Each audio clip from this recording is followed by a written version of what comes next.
태평양 전쟁이 시작된 후 진주만 공습, 둘리틀 공습, 산호해전 등 미국과 일본의 전쟁은 점점 커져만 갔고 이들은 싸움의 끝을 보기 위해 각자만의 전략을 수립하기 시작합니다. 미국이 일본의 본토를 공습하면서 호되게 당한 일본은 야마모토 이소루코의 지휘 아래 예전부터 준비한 미드웨이 점령 작전을 검토하고 있었으며 전략적 가치가 큰 미드웨이 섬을 점령하고 미군의 해군을 경멸하여 전쟁을 끝내버리겠다는 생각을 한 것입니다. 하지만 이 작전을 실행하기에는 몇 가지 문제점이 있었는데 당시 일본은 태평양과 인도양에 걸쳐 침략 전쟁을 감행하고 있었기 때문에 군인들의 피로가 누적되어 휴식이 필수적이었습니다. 또한 불과 며칠 전의 산호해전에서 항모가 공격당하여 수리 중에 있었기 때문에 압도적인 전투력이 아닌 이상 미국을 이기기 힘들다는 주장들이 많았습니다. 그러나 야마모토 대장은 이를 모두 거부하고 그의 고집으로 미드웨이 작전을 강행해버립니다. 한편 미국은 블랙 챔버라고 불리는 암호 부대에 의해 일본의 작전 암호를 해독해내고 있었으며 이들의 암호를 해독해 보았을 때 조만간 대규모의 공세 작전을 펼칠 가능성을 포착해냅니다. 하지만 미국이 아직 정확한 암호 해독은 못했기 때문에 이 작전이 언제 어디서 어떻게 전개될지는 불분명했습니다. 단지 일본군의 암호에 자주 등장하는 AF라는 것이 공격 목표라고 짐작하고 있었던 것이죠. 그래서 처음에는 일본이 사용하는 AF라는 암호가 하와이, 알래스카 혹은 미드웨이일 것이라는 추측이 나왔지만 결국 미국은 해답을 찾게 되는 기막힌 작전을 실행시킵니다. 미국 사령관들이 미드웨이 섬의 식수가 다 떨어져 간다는 가짜 보고를 서로 주고받는데 일본이 이것을 들을 수 있도록 암호화하지 않고 무선 보고합니다. 역시 때를 놓치지 않은 일본군은 자기들끼리 이 내용을 주고받았고 이때 의문의 AF 암호를 또 사용한 것이죠. 일본의 무선을 엿듣고 있던 미국은 비로소 그들이 찾던 AF 암호가 미드웨이임이 밝혀지게 되고 이 내용은 다시 미군 정보대에 보고됩니다. 그렇게 미드웨이 침공을 저지하기 위한 미군의 작전이 계획되고 미드웨이 섬에 3,000명의 수비대와 150개의 항공기를 파견하여 방어 중대를 강화해 갔습니다. 그리고 계속된 전투로 인해 진주만 공습과 산호해전에서 대파됐던 함대들과 항모, 요크타운에 수백 명의 기술자가 붙어 빠른 속도로 긴급 수리에 나섰습니다. 수십 개의 항공기를 실을 수 있는 항공모함 한 대의 전투력은 전쟁의 판도를 뒤집을 만큼 강력했기 때문이죠. 한편 일본의 야마모토 제독은 현재 해군력을 압도하고 있는 이 시점이 미군을 격퇴할 수 있는 절호의 기회라고 판단하여 세계 최대의 전함 야마토를 비롯한 4척의 항공모함, 100척이 넘는 함대 등 사상 최대 함대를 동원해 작전을 진행했습니다. 1942년 5월 27일 일본의 연합함대가 본토를 떠나 미드웨이를 출격합니다.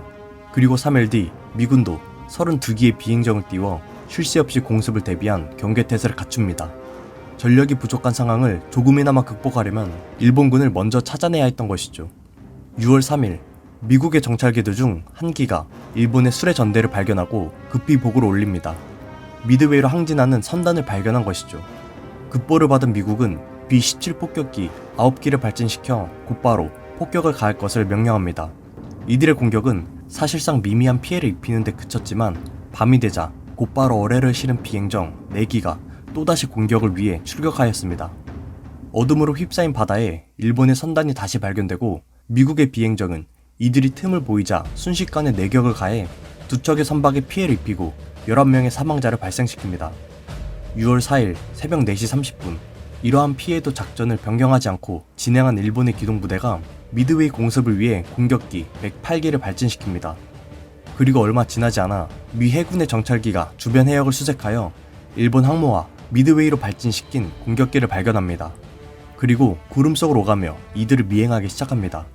항모의 발견을 보고받은 미국 본부는 미드웨이를 방어하는 동시에 일본 항모를 공격할 타이밍을 노리고 있었습니다. 하지만 미국은 미드웨이 방어에 대부분의 전투기를 투입시켰고 일본 함대 공격대에는 전력이 많이 없었기 때문에 일본 항모는 미군 폭격기가 투하한 어뢰들을 무사히 피하고 약간의 피해를 입은 채 미군을 격추시켜버립니다. 한편 일본은 미군의 항공모함을 발견하지도 못했기 때문에 마찬가지로 정찰기를 띄우지만 이 넓은 해역에 상대적으로 적은 정찰기를 띄우는 바람에 전투 초기에 미군 항모를 찾는데 시간이 꽤 걸리게 됩니다. 그 사이 일본의 수많은 항공기가 미드웨이 섬을 향하고 있었으며 미국도 레이더에 잡힌 일본군을 발견하고 미드웨이의 전력들을 출격시킵니다. 상공에서 만난 항공기들의 15분가량 치열한 공중전이 벌어지고 경험이 풍부한 일본군의 기습적인 공격에 미드웨이 시설들이 파괴되며 점차 승기를 가져갔습니다. 이러한 일본군의 공습에도 불구하고 일본의 사령관은 미드웨이 2차 공습을 결정하는데 이들이 처음부터 계획한 미군 항공 전력을 완전히 파괴하겠다는 목표를 이루지 못했기 때문이죠. 하지만 일본의 계획은 여기서부터 꼬이기 시작합니다. 미드웨이 2차 공격이 시행됨에 따라 일본 항모 위에 있던 공격대의 어뢰를 지상용 폭탄으로 교체해야 했는데 이 교체 작업이 1시간 이상 걸리는 긴 작업이었습니다. 하지만 나구모 사령관의 완고한 결정에 결국 탑재돼 있던 어뢰들을 지상용 폭탄으로 바꾸기 시작했습니다. 그렇게 어뢰 전환 작업이 한창일 때 1차 공격을 마치고 온 항공기들이 항모에 착륙하기 위해 돌아오고 있었습니다. 이 함재기들은 연료가 거의 다 고갈되었기 때문에 착함이 불가피했으며 문제는 이들이 착함하기 위해서는 무장 전환 작업을 하고 있는 2차 공격대를 잠시 경납고로 내려보내야 했습니다. 안 그래도 시간이 없는 상황인데 말이죠. 설상가상으로 미국의 항모를 발견했다는 보고가 오게 됩니다. 2차 공격대가 이미 지상용 폭격기를 바꾸고 있는 상황에서 적의 함대를 발견하자 일본 지휘관들은 더욱 당황하기 시작했습니다. 지휘관들의 의견은 미드웨이 2차 공격을 계속 이어나갈지 미 항모가 발견됐으므로 타이밍을 놓치지 않고 이들을 무력화시킬지에 대한 의견이 분분했습니다. 결국 나구모는 미 항모 공격을 결정하였고 또다시 지상용 폭탄을 함성 공격용 어뢰로 재교체하라고 명령합니다. 시간이 없음에도 불구하고 교체 작업을 2번이나 하느라 경납고는 폭탄이 여기저기 굴러다니는 난장판이 되어버린 것입니다.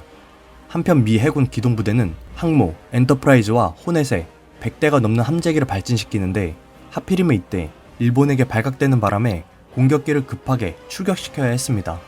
따라서 편대를 짜서 한 번에 공격하는 것이 아닌 준비되는 함재기마다 각기 바로바로 출격시켰기 때문에 빠르긴 했지만 일본 함대에 접근하는 족족 파괴되어 큰 피해를 입게 됩니다.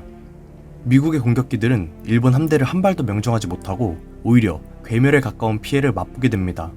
하지만 이러한 약한 공격을 계속해서 가해줬기 때문에 일본 기동함대는 공격기를 발진시킬 여유를 갖지 못하게 됩니다. 그리고 뒤이어 맥클러스키 소령이 지휘하는 엔터프라이즈의 폭격기 32기가 일본 함대를 발견하여 요크타운의 폭격대와 함께 양쪽에서 일본 항모를 집중 공격하게 됩니다. 그렇게 미국의 폭격기들이 일본의 공격을 피해 필사적으로 투하한 폭탄으로 일본의 항모 총 4대 중 카가, 아카기, 쇼류 이 3대가 불과 6분 만에 연달아 폭파당하고 역사는 바뀌어버립니다. 수많은 군인들이 죽고 일본의 사령관들은 급히 피신해야만 했죠. 이때 일본 항모에는 그냥 방치되어 있는 폭탄과 어뢰들이 어지럽게 널려져 있었고 2차 공격대들은 출격도 못하고 덩그러니 놓여 있었습니다. 이제 일본에 남은 항모는 히류 단 하나였습니다. 미드웨이로 향하고 있던 히류는 미국의 요크타운을 공격하기 위해 24개의 공격기를 출격시킵니다.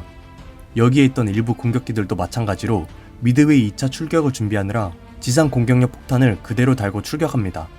이들은 요크타운의 3발의 직격탄을 맞추는 데 성공하고 보일러실, 대공포대 등을 파괴시킵니다. 뒤이어 미국의 수리팀은 재빠르게 수리에 나섰고 다시 전투를 위한 준비를 계속해야만 했습니다.